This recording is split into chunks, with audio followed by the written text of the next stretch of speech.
നമ്മൾ ഉപയോഗിക്കുന്ന വെജിറ്റബിളിൻ്റെ ബോർഡ് പ്ലാസ്റ്റിക്കാണ്. അത് ഒത്തിരി സൈഡ് എഫക്റ്റ് നമുക്ക് തരുന്നുണ്ട്. നമ്മൾ ഹെൽത്ത് കോൺഷ്യസ് ആണെങ്കിലും ഇങ്ങനെയുള്ള കാര്യങ്ങളിൽ നമ്മൾ കുറച്ചുകൂടെ ശ്രദ്ധിക്കുന്നത് നന്നായിരിക്കും. ഇത് പൂവം എന്ന് പറയുന്ന മരത്തിൻ്റെ വുഡാണ്. റൗണ്ട് ഷേപ്പിൽ കട്ട് ചെയ്തെടുത്തതാണ്.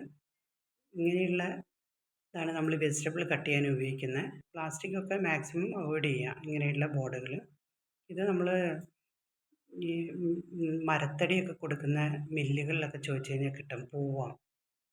അതേപോലെ പുളി എന്ന് പറയുന്നത്. അതിൻ്റെ ബെനിഫിറ്റ് എന്താണെന്ന് വെച്ച് കഴിഞ്ഞാൽ, അഡ്വാൻറ്റേജ് എന്ന് പറഞ്ഞു കഴിഞ്ഞാൽ ഇതിൽ ബാക്ടീരിയക്ക് നിൽക്കാൻ പറ്റില്ല, ജീവിക്കാൻ പറ്റില്ല.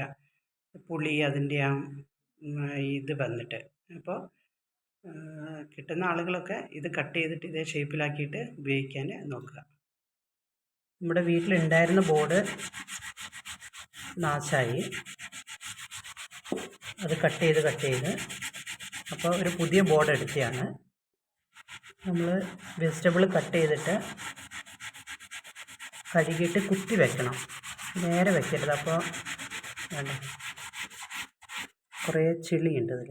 ചെളിയെല്ലാം മരത്തിൻ്റെ പശകളും അങ്ങനെയൊക്കെയുള്ള. അപ്പോൾ അതെല്ലാം ക്ലീൻ ചെയ്യണം. ഒരു 3-4 പ്രാവശ്യം ക്ലീൻ ചെയ്തിട്ട് നമുക്ക് ഇത് ഉപയോഗിക്കാം. ഒത്തിരി നാൾ ഉപയോഗിക്കാൻ പറ്റും. ഏകദേശം ക്ലീൻ ആയിട്ടുണ്ട്.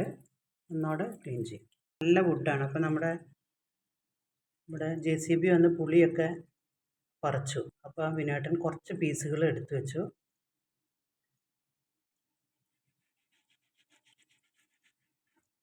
ഇതാ മരത്തിൻ്റെ നല്ല കാതലാണ് നമുക്ക് എടുത്തു വെച്ച.